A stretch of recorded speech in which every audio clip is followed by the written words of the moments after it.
You're listening to Economics Detective Radio.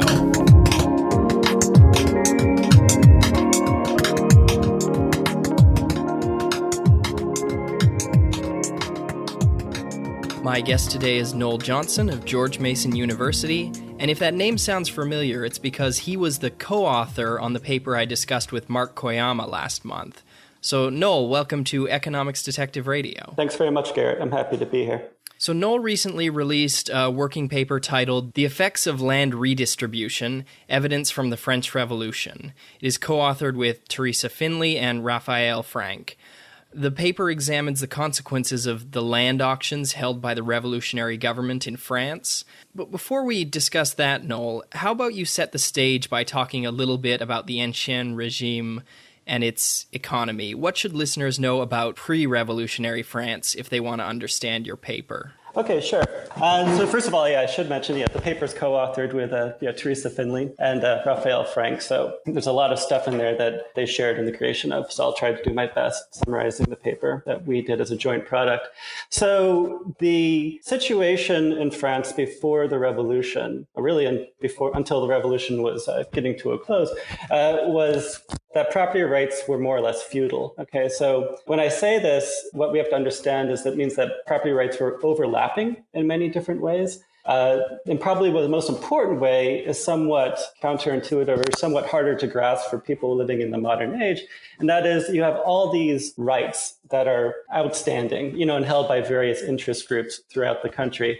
So the paper, for example, we go through some cases where you'd have, say, the church, some person in the church, like a bishop, or some clergyman, would have a right to, say, tax the use of a mill, that's on somebody else's property. So when I say property rights are overlapping, it doesn't even mean that, we all own the same piece of property. It's that there are different aspects of that property that are owned by different people. Now, this is really important because if you think about, say, we want to alter the property right structure in some way in order to, for example, invest in draining a marsh or putting in irrigation to make the agriculture more productive, we might want to actually sell that land, right? Maybe I'm trying to consolidate holdings so I can do this or something.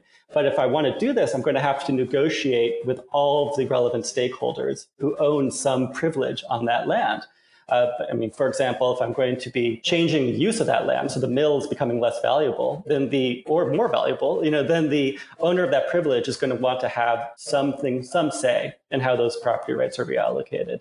So this creates a situation where it's very, very difficult to get things done in terms of, say, investing in projects that will raise agricultural productivity. Yeah, there are a lot of changes that happen when the French Revolution happens. And of course, not only in France, but the world is changing around that time and moving towards, our away from feudalism and towards our more modern system of property rights that we would recognize today. But the main thing that your paper looks at, the general change in property rights is something that, it's sort of, since it's happening everywhere, it's hard to statistically say what the effect of that is and versus, all the other things that are changing at once. But what your paper is really interesting for and what you've sort of discovered is the auctioning of church land. So tell me about that. Why did that happen? How did that happen? Okay, so maybe I should go so I just talked about what property rights, at least in agriculture, but in other aspects of society, looked like before the revolution. But one thing that's important to realize is, as you alluded to, the revolution itself completely wiped these property rights off the book. Okay, so on August 4th, 1789, the National Assembly basically abolishes feudalism. Now we say this, what does it mean? It means that all these privileges instantly disappear. They just go away. It means that the courts are going to be dismantled and be replaced by something that is better. It means that basically all the rights of the clergy, like a tithe, or deem, it was a tax on agricultural products, it goes away. And of course, as our paper deals with, all the property of the church is also confiscated at that time. Now, we can probably put that aside for a second because that's an interesting process about how they actually expropriate this land, why they do it, and then how they reallocate it. But a really important point that we're trying to make in the paper and that we're exploiting is that you have for all of France pretty bad property rights, these feudal property rights before the revolution, and then the revolution changes that so that they become better. I mean, by 1804 with the Code Napoleon, like these things are basically, it's putting in place imperfect but better, institutions, okay, for people to contract under, for example. Now, what we tried to do in the paper, as you say, we want to have some idea about what's the effect, of changing property rights in this way or changing institutions in this way. And what's nice is that we have this situation where they change for everybody, but you only get a certain subset, certain regions of the country have more church property. And since this church property is being confiscated and then auctioned off, then this means that only certain regions are having the transaction costs of reallocating property rights lowered relative to others. And so this is a pretty nice natural experiment, we think, to look at, what happens in places that get better institutions, but the more or less the initial set of property rights compared to places that get the better institutions, but they have this lower cost of juggling around reallocating these property rights. And then to see how that evolves over time. And what we find, of course, is that these places that had more church property initially end up doing quite a bit better in terms of agricultural productivity, going out to 1841, 1852, and eventually it starts to decline as the century goes on. So the headline result is something like, I think it's if you have 10% more church property in a district, which is a pretty small geographic unit, there are about 534 or something like that of them in France at this time. So if you have about 10% more church property in a district, then you end up having about 8% higher or 9% higher productivity in wheat. And you're also investing in irrigation more and other things. So. Yeah. What's so interesting about this particular instance of land redistribution is the fact that it was all sold to the highest bidder rather than being, say, given to the poor. And this really breaks the pattern of most attempts at land reform throughout history. I mean, people have been trying to take away land from the rich and give it to the poor since at least Tiberius Gracchus in the 2nd century BCE in the Roman Republic. So why was the French Revolution different? It would seem to be, a populist revolution, right? Right. So this is so again, like the things that kind of appeal to me when engaging in this research project, you have this huge institutional reform for everybody, but you have differences, in how people are going to be able to reallocate the property initially. The transaction costs are different. But then, like you say as well, the way that this redistribution happens, I mean, if you look at the cases in like the 20th century in India, like that Tim Besley and co-authors have investigated, a major goal of a lot of these land redistribution schemes is to increase equality, as you said. But here, the goal of the revolutionaries, so this is actually the idea of Talleyrand, who many of you may have heard of. He was famous for first selling out the church, or then selling out the revolution, then selling out Napoleon. And then, they were great statesmen, right? At this time. But Talleyrand, who was actually in the church, suggested that the revolutionaries, they needed money. So a quick way to come up with funds would be to confiscate all the church land, okay, and then sell it off. But of course, one problem they faced was that these sales would take time, and they wanted money right away. They had to buy out stakeholders, raise an army, do all these sorts of things. And so what they did was they issued these monetary instruments, these bonds, in effect, called assignats. And so the assignats basically could only be used to purchase the church land that had been confiscated by the revolutionaries. And so these were valuable pieces of paper, and people would pay for them, okay, at a discount. And so in this way, the revolutionaries quickly raised funds, and then these assignats went into circulation, and then they could be used in these auctions, as you mentioned, to buy the church land. And then, of course, there was also a very active secondary market, once this land was out there. So the goal of the revolutionaries was not to increase the equality of land holdings. It was to raise cash. So that's why this is also kind of nice for us, because having the markets, operating, I'd hate to say not red in tooth and claw, but to a much greater extent than in other instances, where you have land redistribution really allows us to start to get at some core theoretical issues, in our opinions, that are related to the Coast Theorem, for example, which we'll probably talk about in a few minutes. Yeah. I mean, what's so neat about this is that you found a natural experiment to test the Coast Theorem, essentially. So, I mean, yeah, we might as well talk about it now. How about you define the Coast Theorem and how it's relevant in this particular case? Sure. So the way most of us usually teach the Coast Theorem, I mean, you almost have to because this is the way people expect to hear it, is we write down as something like this, right? That in a world of zero transaction costs, right, then the initial allocation of property doesn't matter for the eventual efficiency of the allocation of that property, right? So if we'll buy and sell, we reallocate the property rights in a zero transaction cost world. So the person who values that property right will end up with it. Okay, and I hope that was somewhat clear enough, right?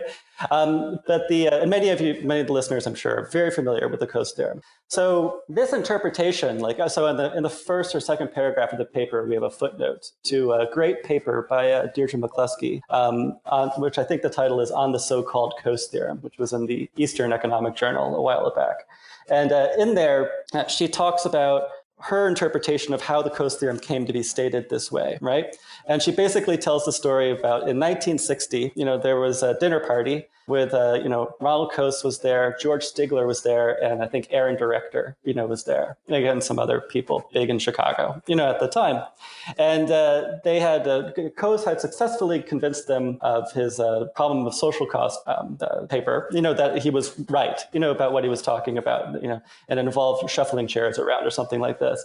But then Stigler took from this the interpretation of the Coast Theorem as that in a zero transaction cost world, the initial allocation of property doesn't matter to the efficiency outcome in the end. You'll get the efficient outcome.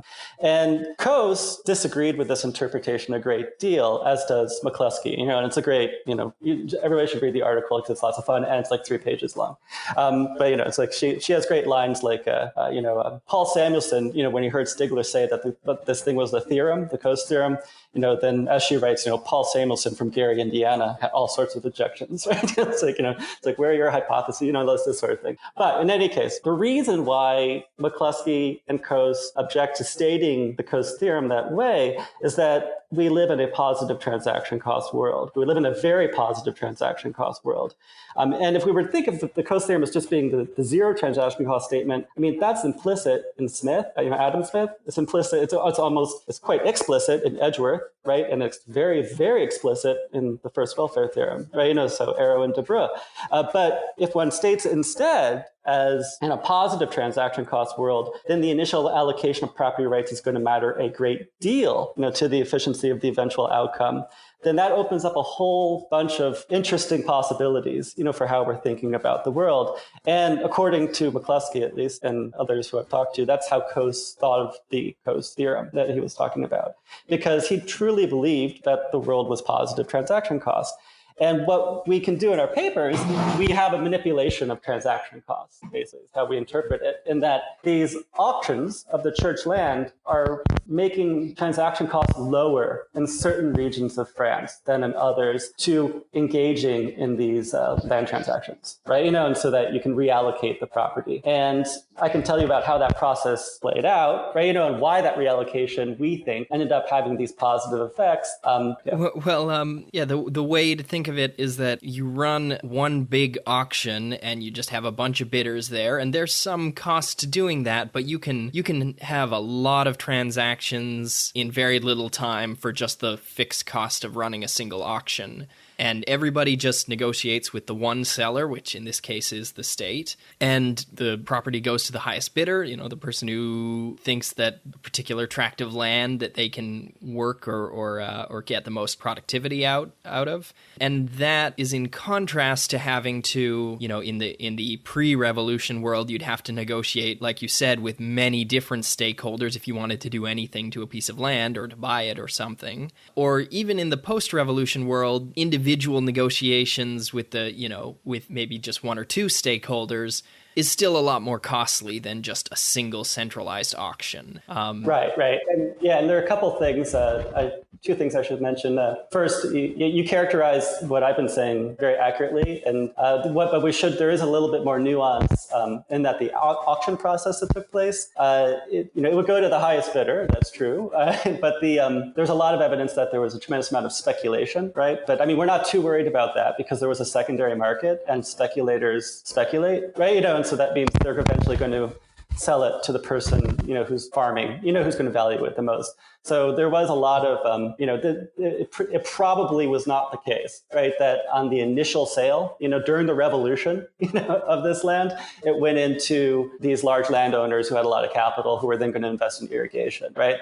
These properties went out, they were bought up. There's a lot of evidence by rich speculators, right? A lot of urban bourgeoisie, were getting it. And then, they weren't farmers, but eventually, there's no reason you'd be a pretty irrational speculator if you never eventually sold it, right? To the person who's going to value it most. And we have strong indirect evidence that probably happened. The other one that I was going to bring up, see if I've forgotten it already. Oh, about the post-revolutionary property rights in agriculture. Yeah, exactly. As you said, they were better, right, than they were under the Ancien regime, but they were still, there was a bureaucracy that historians have written about that was one would call it inefficient, right? As bureaucracies often are.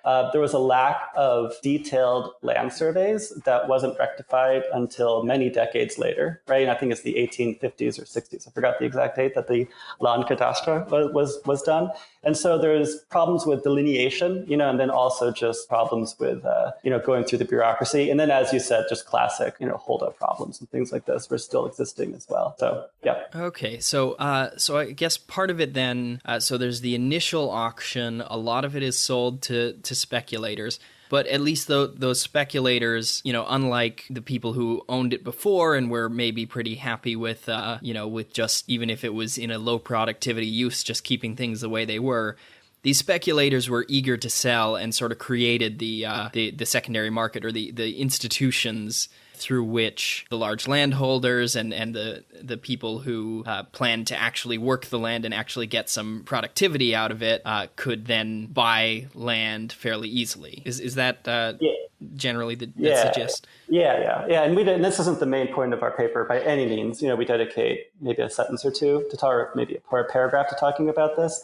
But I'm not too worried about it either. I mean, there's an older literature on the United States, for things like, how land, from all the great land purchases in the West, were reallocated. And it used to be that everybody was so worried that speculators were taking it, right, and this sort of thing. And then they weren't, and then this was bad because it wasn't going in the hands of farmers and things like this. But that literature kind of shook out as saying, well, like I said, speculators speculate. That's good. This is actually the market working, right? Mm-hmm. It's like, there might be a difference in who ends up gaining, from the actual sale, but the efficiency outcome should end up closer to the Coasean, the efficient outcome, that we'd be looking at. Yeah. So.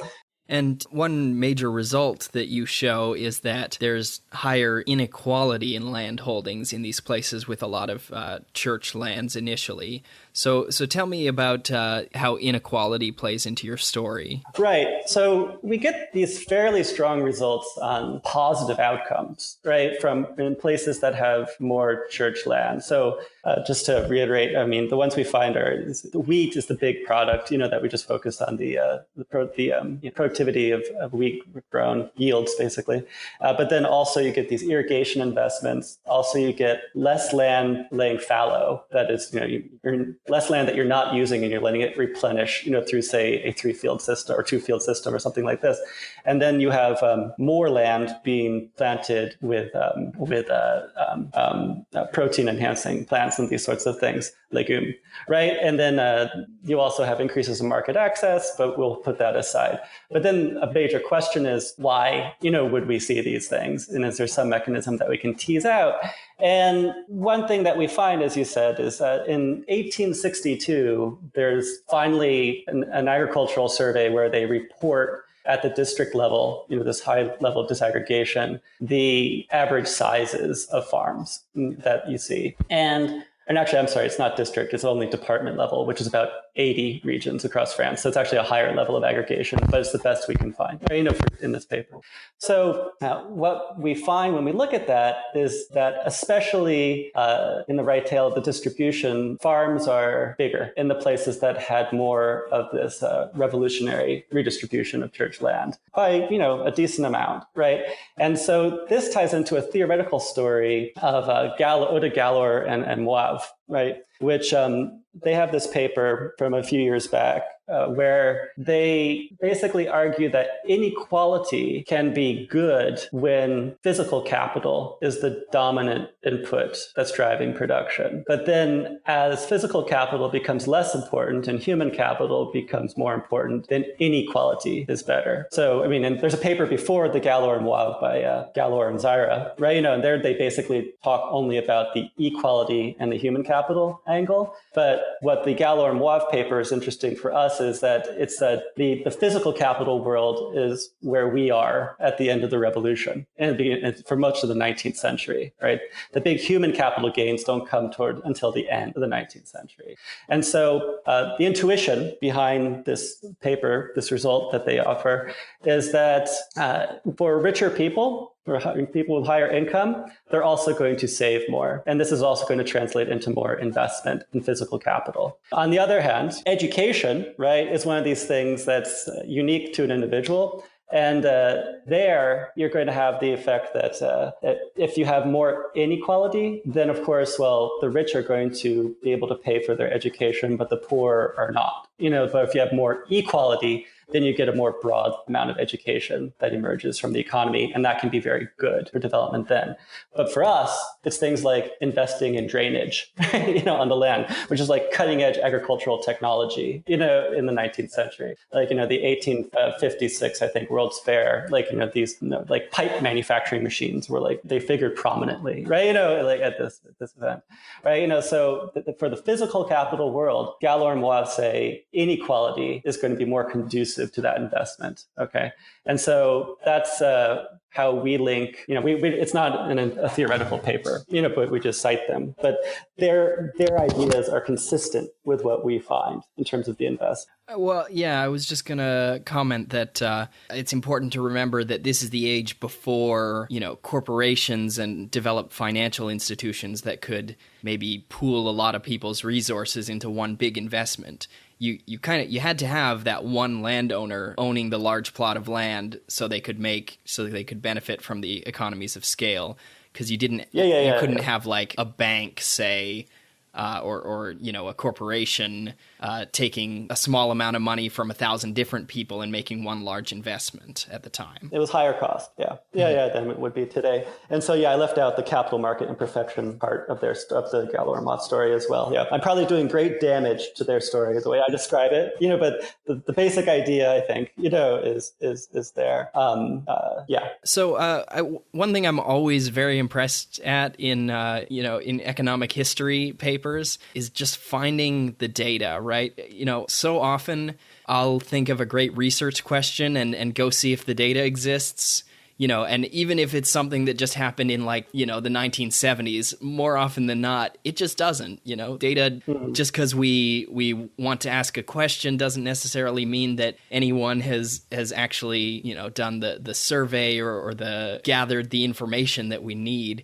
And so your research combines multiple different data sets to paint a picture of what happened during and after the French Revolution. So first you have detailed data on the amount of church land in each area. Then you also have agricultural surveys from 1841, 1852, and the one you mentioned before from 1862 that had the information about the size of estates. So tell me about those data sets. Where did they come from? Who is getting all this great information? No, it's a good question.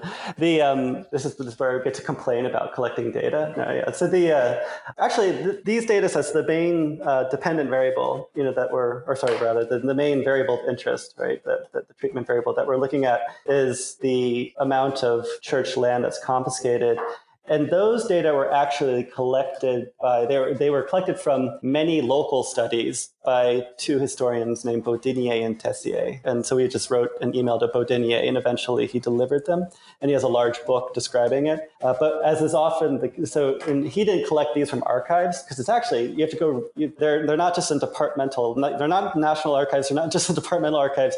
You often have to go to the communal, like archives and things like this, like a very low level. Like but decades of historians have been working on this. It's an incomplete, amount of data. Right, but measurement error is going to be a thing that's out there. But Baudinier and Tessier, they put them all together, and then for those 534 districts or so that were in France in 1789, I believe that we have the data on the confiscations for 194 of them. Right, so we only do the analysis on the 194 that we have the information for. Right.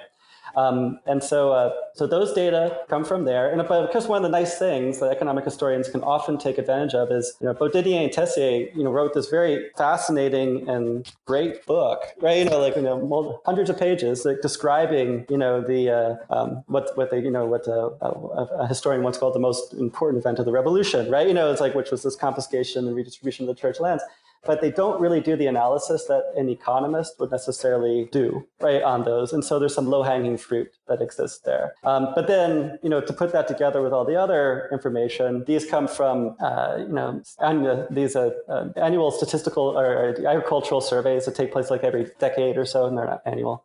So 1841 is the earliest one we could find. That's at the district level. That's why we did that. There are actually one piece of information that we use in the paper, and this is where the true archival work came in this paper.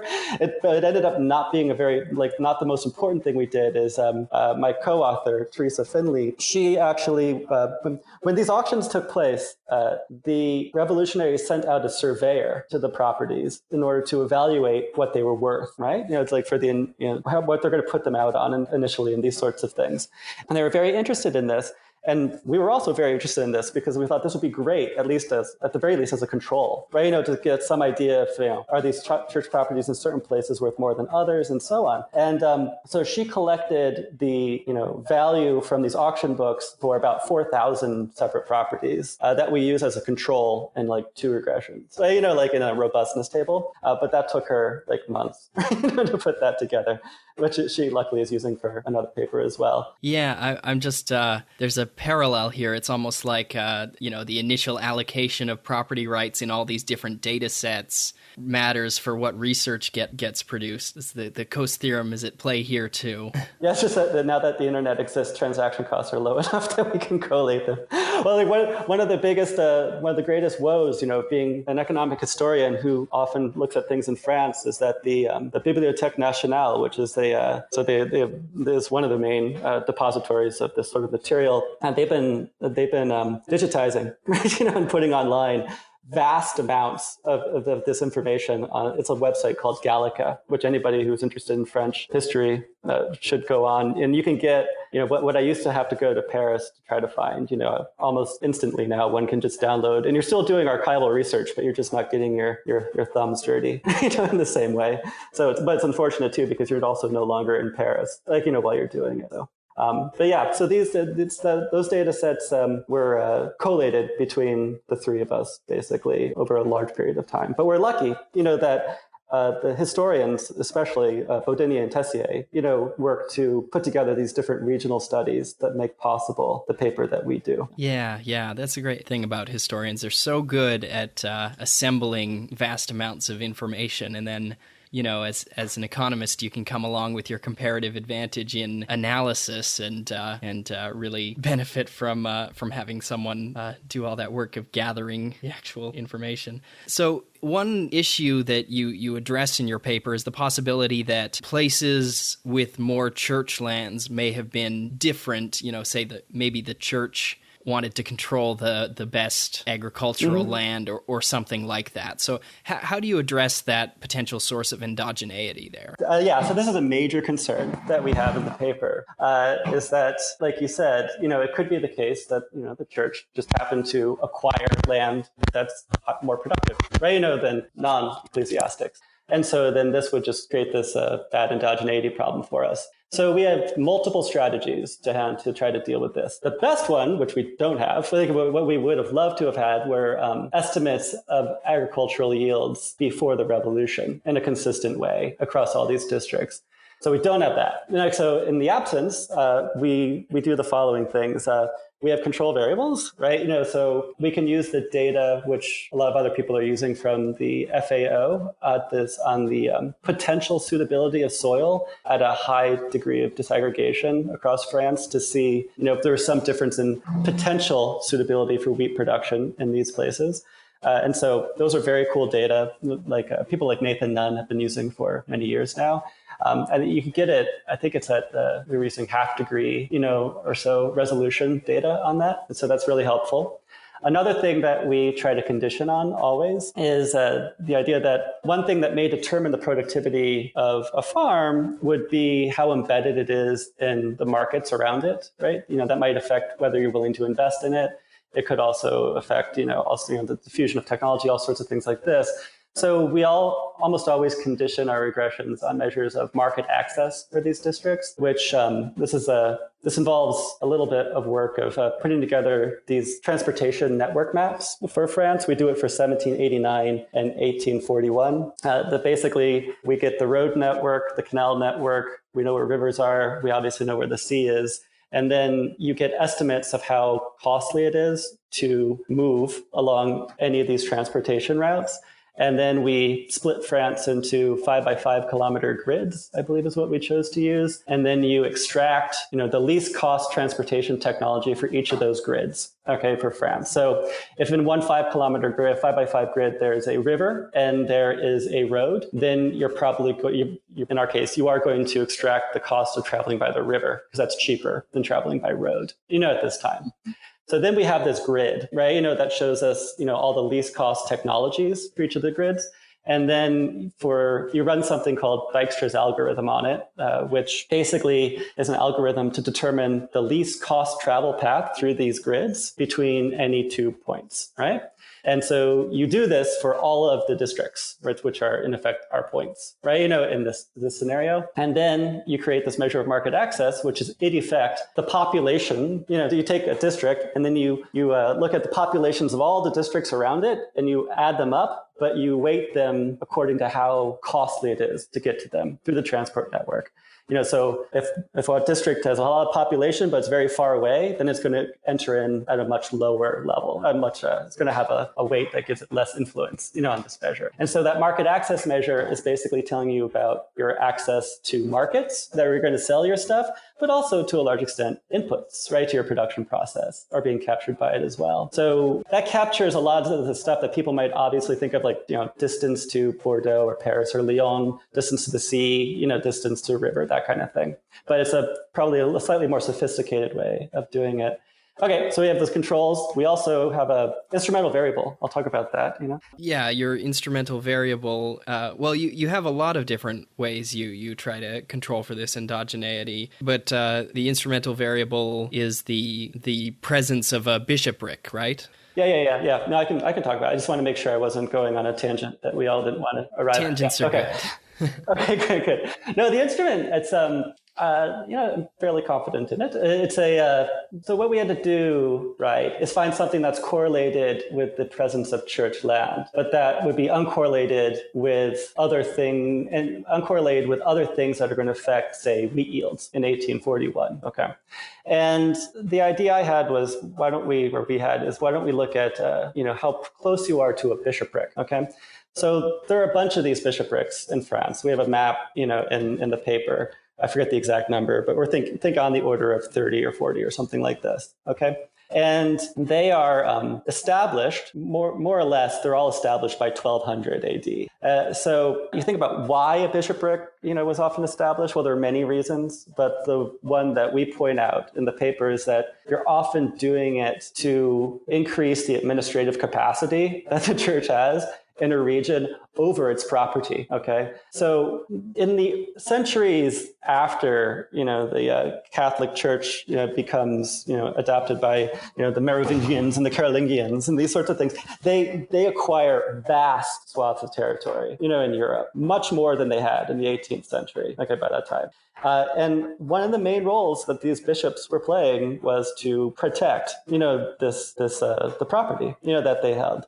And so it stands to reason that the closer a church property is to the seat of the administrative capacity, the bishopric, probably the more likely it is to be protected from, say, a private lord coming in and saying that he has has a right to it, and he's going to take it and acquire it, absorb it back into his land, that sort of thing. Or the crown, might decide that it's actually owned by, the crown instead. And so we expect there to be this correlation, which there is by the 18th century, and that districts closer to a bishopric have more church land. And I was actually pretty amazed. There is no district more than 55 kilometers away from a bishopric, and you still find a very, very strong negative correlation between the distance, to district from a bishopric. So it seemed to be a fairly strong effect.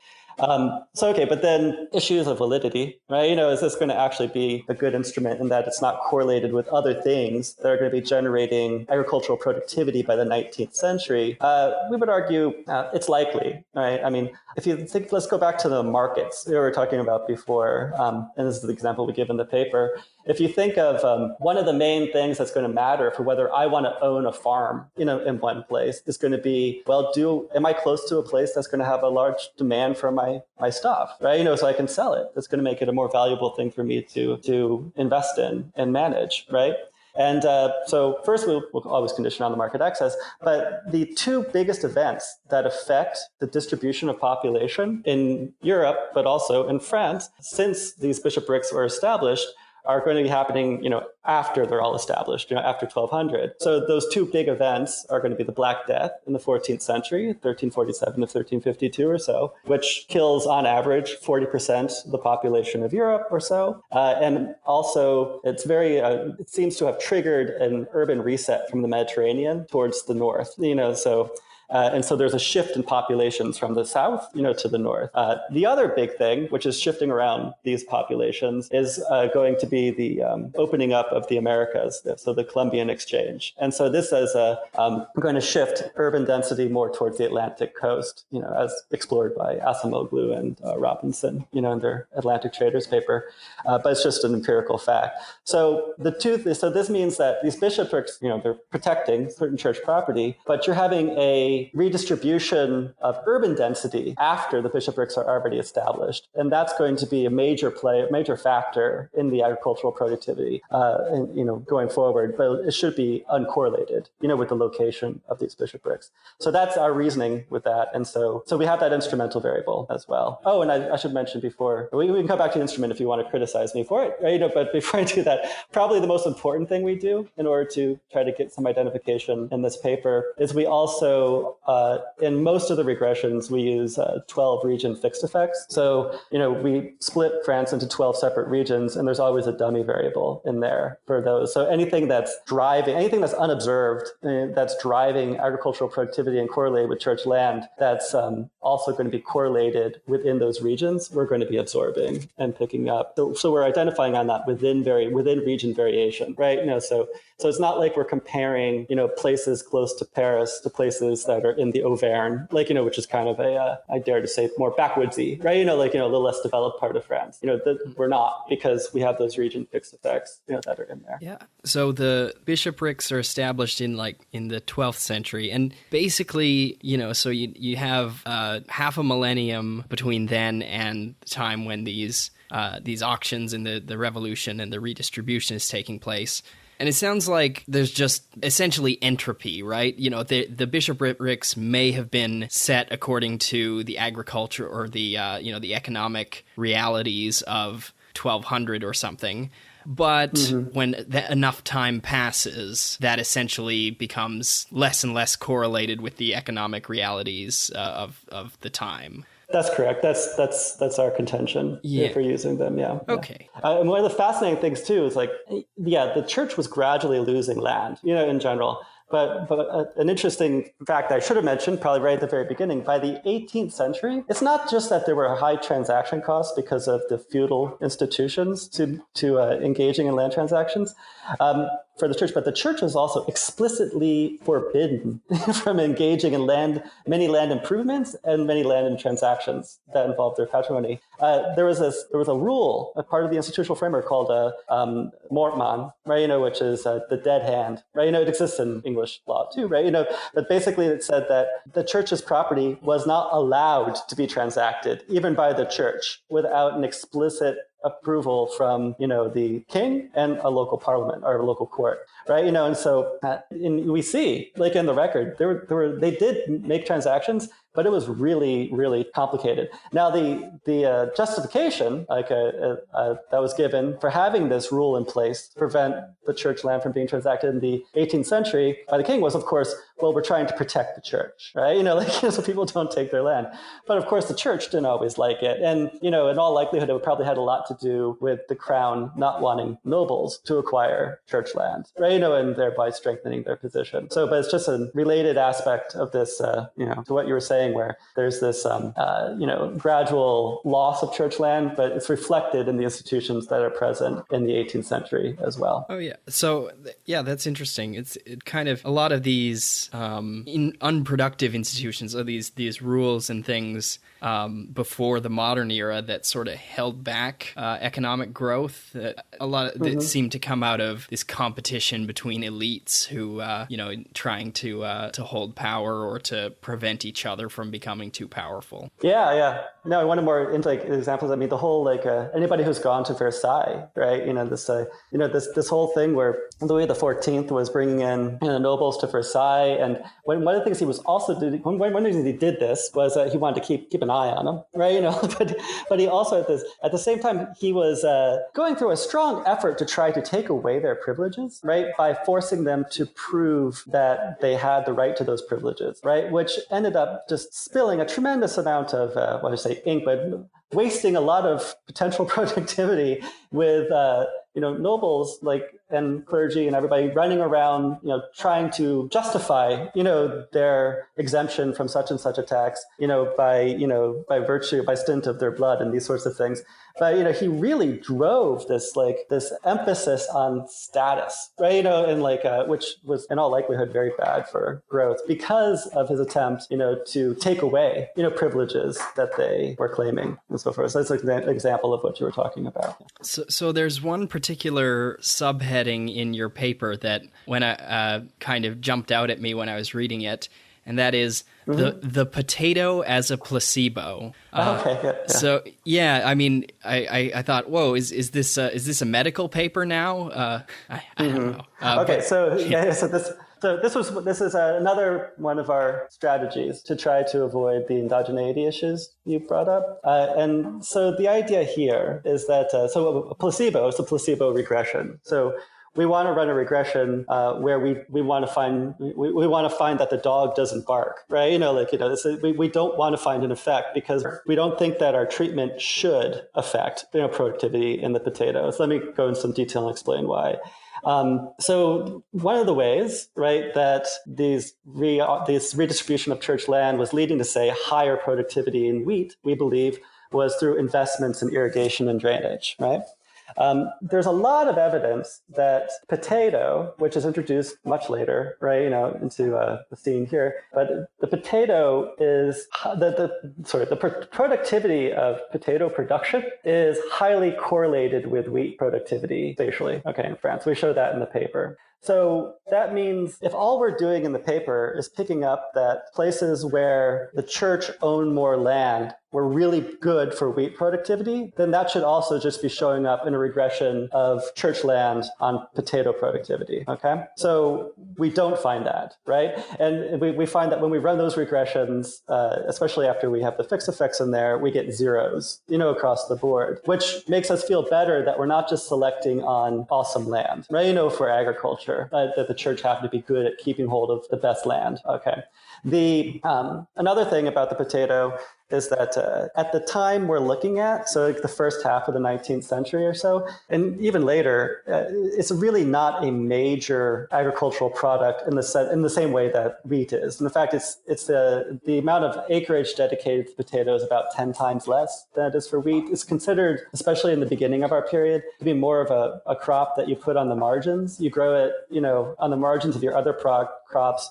And it's a safety net, right? In the case where you have, for famine and these sorts of things. And so we don't expect that the potato should benefit as much from irrigation, as say wheat.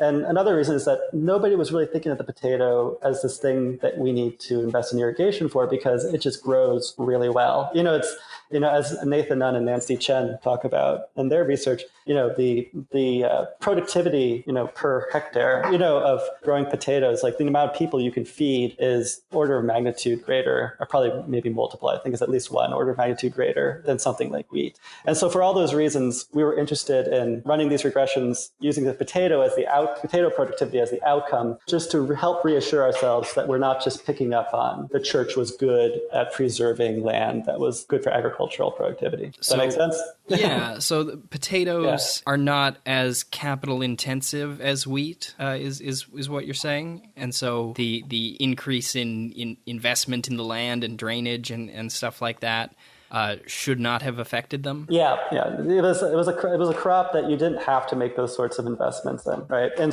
people weren't. It was not considered to be a major cash crop, that you were going to be distributing at that time. So yes, you could say it that way. Yeah, I guess I learned from an episode of Econ Talk. I don't remember the guest, but I'll link to it in the show notes page. That before the modern era, before you had access to cheap fats like butter and cheese and stuff like that, potatoes were just a terrible food. A potato without some butter on it or sour cream or something is actually just like, it's dry and it tastes really bad. And so even though they're a very cheap source of calories, people didn't want to eat them during this period. Yeah. No, and at the end, we have some quotes in the paper. It might be stuck in a footnote now, but I forget his first name, Parmentier, which many of you who like to eat potatoes might know Parmentier. It's a recipe, for making potatoes. He was active in the 18th century, and he was trying to promote for the government, on behalf of the government, that people should be eating more potatoes and growing more potatoes, because famine was very much an issue, right? And this was seen to be good social policy to get people to eat potatoes. But like you said, people just thought of them as it was peasant food. It was disgusting. We don't want to eat them. He actually, his attempts to publicize it, right, and to make it more popular. At one point, I think, again, back to Versailles, he identified a plot of land, in Versailles, outside the grounds of the palace, where he was just going to grow potatoes, right? And he purposely posted guards, but no fence, to protect it so that people wouldn't steal it.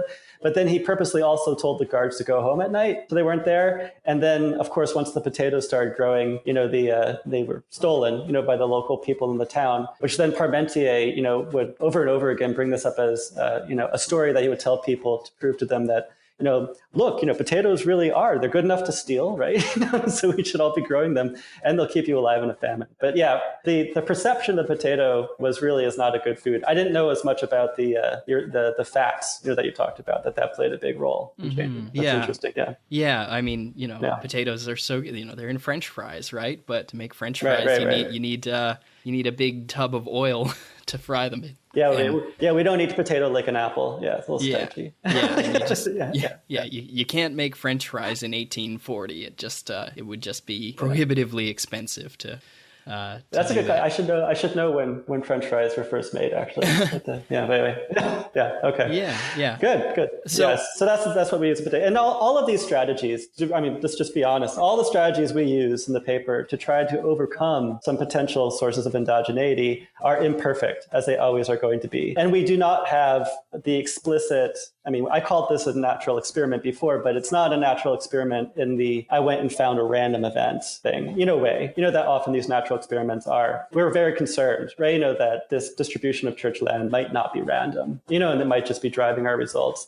And so that is, as with many economic history papers nowadays, what a lot of the paper is about. It's just trying to do this in different ways with different strategies to try to see that there's this robust causal relationship between this church land redistribution and the outcomes that happened in the 19th century. Do you have any closing thoughts, anything we didn't cover that you think is important for listeners to know?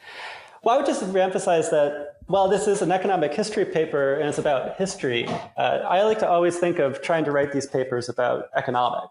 Right? And the history is to a large extent in the service of some economic question. And the one here is the one we first started talking about, is that, when people think about the Coase Theorem, I think it is very important to think of it as a positive transaction cost world, right? And then what the Coase Theorem is telling us is not that, we don't have to worry about the initial allocation of property rights and the market is just going to sort things out, right? And then we'll end up with the efficient outcome. More often than not, transaction costs are very high. And so this means even if we have some institutional change, we go from feudal property rights to modern property rights that have better aspects to them, then even if we do that, it might take a long time for us to see the gains from that because the initial distribution is going to be wrong. And so this is a nice case, I think, to help illustrate that and really drive it home. And I should also mention, we're not by any means the first ones to have this idea.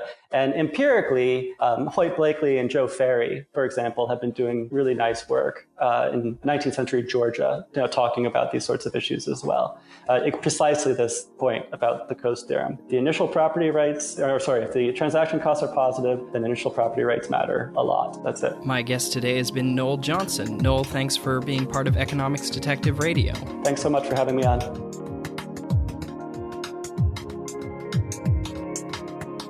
If you enjoyed that episode of Economics Detective Radio, there are a few things you can do to help the show. The first is just to share it on social media, on Facebook, Twitter. I don't have a marketing budget, and so the only way for people to really hear about the show is if people are out there sharing it, letting their friends know, next time someone says to you, oh, I'm all out of podcasts to listen to, what should I subscribe to? Maybe mention Economics Detective. The other thing you can do is join the Facebook group. It's called Economics Detective. You can submit a request to join the group and I'll accept that request. I'm trying to build a community around the show and just, get people, make a central place where people can discuss episodes or suggest guests and all that, and you can join that by searching Economics Detective on Facebook. If you really like the show, you can also support it monetarily through Patreon. So head on over to economicsdetective.com/support, and there's a link to the Patreon page where you can make a recurring donation if you so choose. And that really helps me to cover the costs associated with making a high-quality podcast. Thanks for listening, and I'll be back next week.